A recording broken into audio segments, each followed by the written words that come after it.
बेगूसराय में सदर अस्पताल चौक पर साई की रसोई 5 रुपये में परोसा जा रहा है।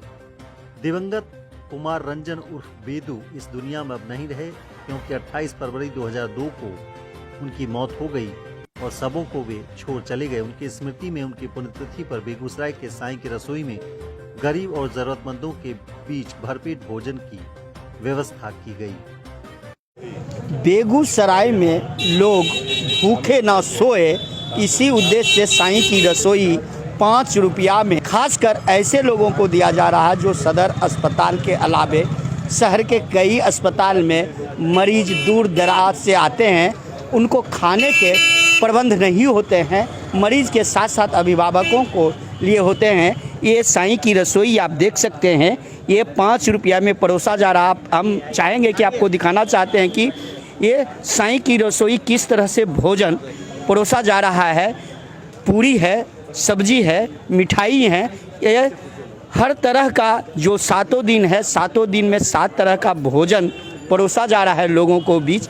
और ये साईं रसोई उस तरह से चला जाता है, लोग यहाँ ये जो बुद्धिजीवी हैं, यहाँ के जो वरिष्ठ नागरिक हैं, अपने अपने जन्मदिन के अवसर पर या पुण्यतिथि के अवसर पर या शादी सालगिरह के अवसर पर यहाँ वो साईं रसोई के जो खर्च आते हैं उठाते हैं। इसी करीब में आज एक अशोक कुमार सिंह जी हैं जो बेगूसराय के शिक्षाविद हैं, यहाँ के साईं रसोई की खर्च उठाए हैं। हम उनसे जानते हैं कि ये क्या उद्देश्य है और अपने साले के पुण्यतिथि के अवसर पर ये साईं रसोई आप देखिए किस तरह से लोग भोजन लेके जा रहे हैं, जो अपने हाथों से लोगों को भोजन दे रहे हैं।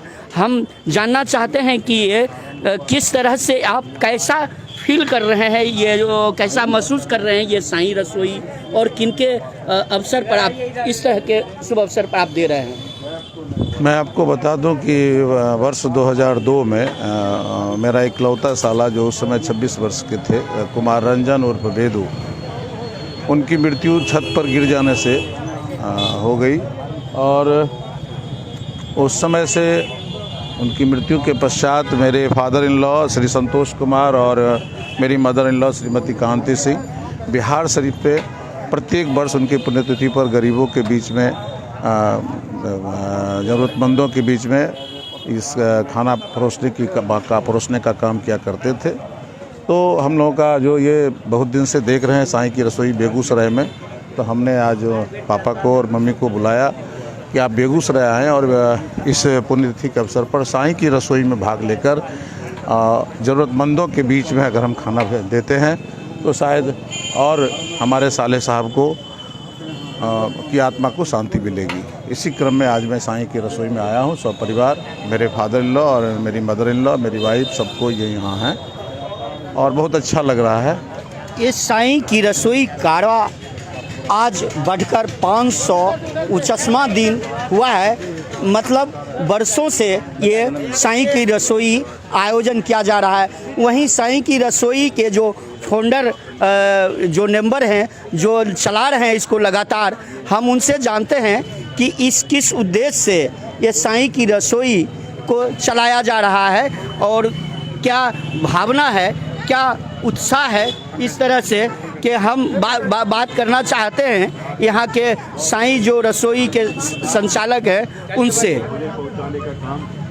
आप नितेश जी, ये साईं की रसोई में आप अस्थाई इसको करवा को बढ़ा रहे हैं, क्या उद्देश्य है? सबसे बड़ी बात है कि इसका उद्देश्य जो 29 अगस्त 2019 से जो हमारी ये शुरुआत हुई थी रसोई की, वो हमारा उद्देश्य साफ था कि जो ज़रूरतमंद लोग सदर अस्पताल में इलाज के लिए आते हैं, तो जो मरीज़ हैं उन्हें तो भोजन मुहैया कराया जाता है अस्पताल प्रबंधन की ओर से, लेकिन मरीज़ के साथ, हर मरीज़ के साथ लगभग जो भर्ती हैं उनके साथ 2-3 अटेंडेंट होते हैं। उन्हें भोजन उपलब्ध करवाना पाना मरीज़ के परिजनों के लिए एक कठिन टास्क हुआ करता था। तो हम लोगों ने प्रयास किया कि उन लोगों को भूखा ना सोना पड़े, इसके लिए 5 रुपये में भोजन की शुरुआत की गई। इसके साथ ही जो यहाँ पर आसपास में जो ठेले वाले लोग हैं, जो रिक्शा वाले लोग हैं, जिनका आय बहुत ही कम है, उनको रात में भूखा ना सोना पड़े, इसलिए 5 रुपये में भोजन उपलब्ध कराने की हमारी मुहिम 29 अगस्त 2019 से शुरू हुई थी। और बेगूसराय के तमाम लोगों का हम आभारी हैं कि उन लोगों के अनवरत सहयोग की वजह से आज रसोई इतना सफलतापूर्वक चल रही है और 2 दिन के बाद इसका 550 दिन पूरा होने वाला है। आप सुन रहे थे जो साईं रसोई के संचालन में पूरी जो व्यवस्था करते हैं उनकी जुबानी सुन रहे थे। बेगूसराय में भूखा कोई ना सोए और भूख से कोई परेशान ना हो सके, इसी उद्देश्य से आज 550वां दिन आज चल रहा है साईं की रसोई। और इस तरह से साईं की रसोई ज़िले के हर चौक चौराहा पर चलना चाहिए। इसी शुभकामनाओं के साथ हम प्रशांत कुमार, प्रत्येक न्यूज़ लाइव, बेगूसराय।